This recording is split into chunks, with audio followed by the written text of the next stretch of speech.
یہ مکی زندگی آج ہمارے ملکی اور عام طور پہ عالمی حالتوں سے زیادہ مطابق ہے. آج ہمیں اللہ کو معبود ماننے کی وجہ سے ہمارے تشخص پہ سوال کیا جاتا ہے.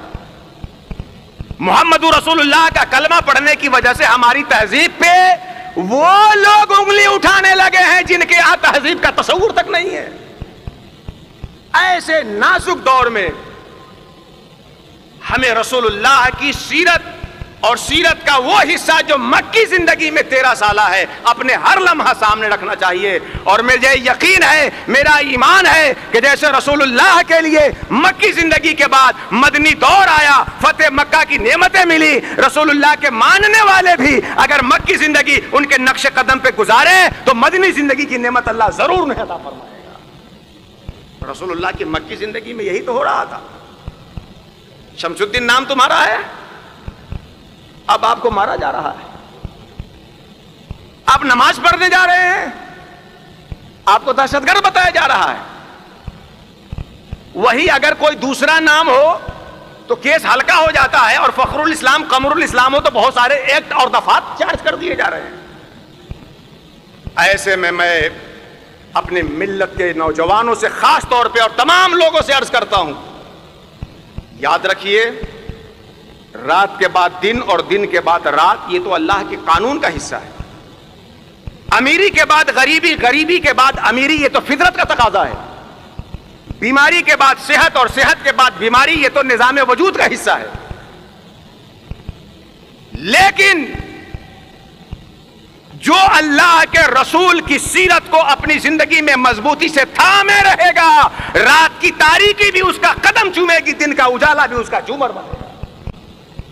جو رسول اللہ کی سیرت کو اپنی زندگی میں مضبوطی سے تھامے ہوا ہوگا, امیری میں بھی اور غریبی میں بھی وہ اللہ رب العزت کا بندہ ہوگا, اور زمین پہ بھی عزت سے ہوگا, اور زمین میں بھی عزت سے رہے گا, اور زمین سے اٹھنے کے دن بھی عزت سے اٹھایا جائے گا.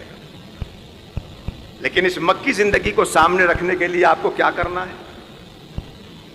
مکی زندگی میں ہم لوگ جی رہے ہیں اور اسی کو اپنے سامنے رکھنا ہے. اس میں کرنا کیا ہے آپ کو؟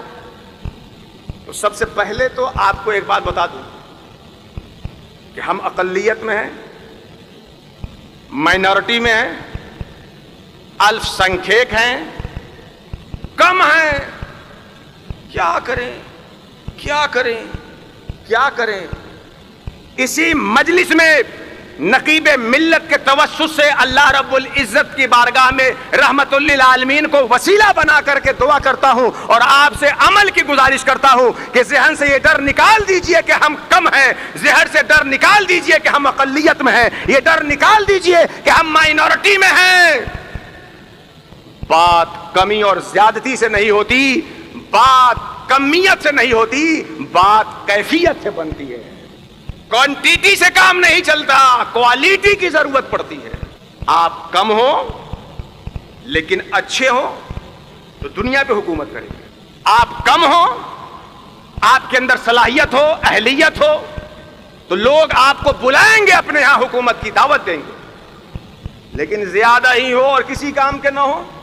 قرآن حکیم میں اللہ نے صاف فرمایا, کم من فئۃ قلیلۃ غلبت فئۃ کثیرۃ, بہت ساری چھوٹی جماعتیں بڑی جماعتوں پہ غالب ہو جاتی.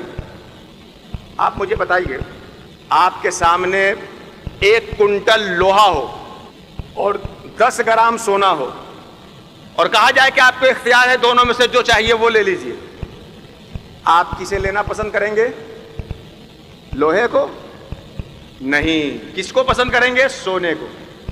تو وہاں صاحب یہاں تو اقلیت آپ کا مسئلہ بنا ہے, یہاں تو مائنورٹی آپ کے ترقی کی راہ میں رکاوٹ ہے, یہاں تو ہمت ہار جا رہے ہیں کہ ہم کم ہیں کیا کریں, اور وہاں سونا 10 گرام اتنا کم ہے, کنٹل لوہے کو چھوڑ کر اقلیت اپنا رہے ہیں. کہیں گے مولانا صاحب یہ گھٹتا بڑھتا وزن نہیں دیکھا جاتا, کس کے اندر کتنا کمال ہے وہ دیکھا جاتا ہے. سونا اگرچہ 10 گرام ہے مگر اس کے اندر اہلیت زیادہ ہے تو اسے اختیار کیا جائے. ہم اقلیت میں ہیں, یہ ٹھیک ہے کہ اس کے ناطے کچھ ذمہ داری ہوتی ہے, ہمیں وہ کرنا چاہیے, مگر کبھی مایوس مت ہونا چاہیے, کبھی نا امید نہیں ہونا چاہیے کہ ہم کم ہیں تو کیا کریں.